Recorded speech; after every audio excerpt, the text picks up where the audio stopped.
My dear students, today for class 12th, I am going to take up embryo of Angiosperms in botany.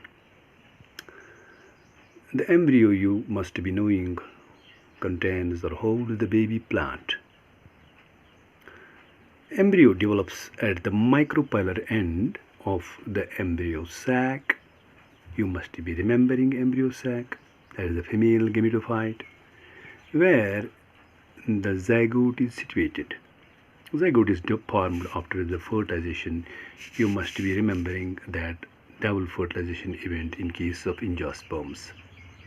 Most zygotes divide only after certain amount of endosperm is developed.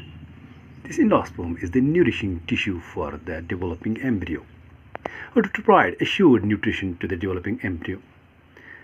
Seeds differ greatly, but their embryogeny, that is, the development of the embryo, early stages of the embryo development are similar, both in monocots and dicots.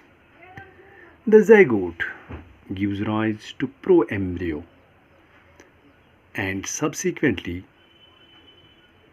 to globular, heart-shaped and mature embryo. A typical dicotyledonous embryo consists of an embryonal axis above the level of cotyledons. The portion of the embryonal axis above the level of cotyledons is the epicotyle, which terminates with the pilumule or stem tip. You may have a view of a typical dicot embryo. Here you can see this is pilumule. This is the pilumule region, and these are the cotyledons. This is hypocotyle, and this is the radicle, and this is root cap.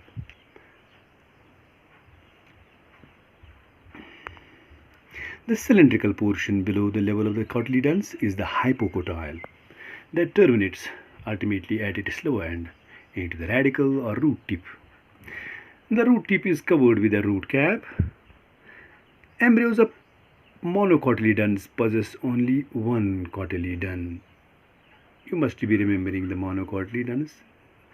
The most common are the grasses, and we have the rice, maize, and wheat. They are all monocots.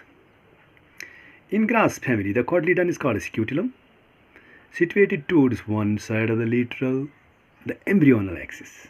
One side of this is on the lateral side of the embryonal axis.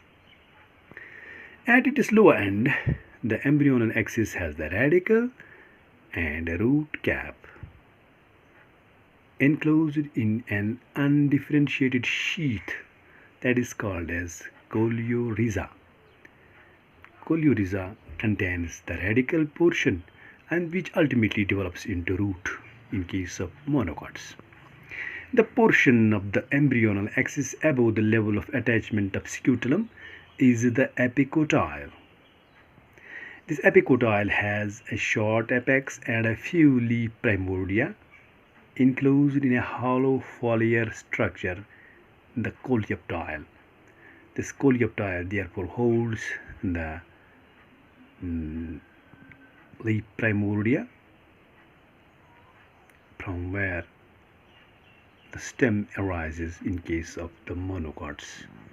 And this is the view of a typical monocotyledonous embryo of grass. This is rather the longitudinal section of embryo. Scutellum at the top, then the coleoptile, shoot apex.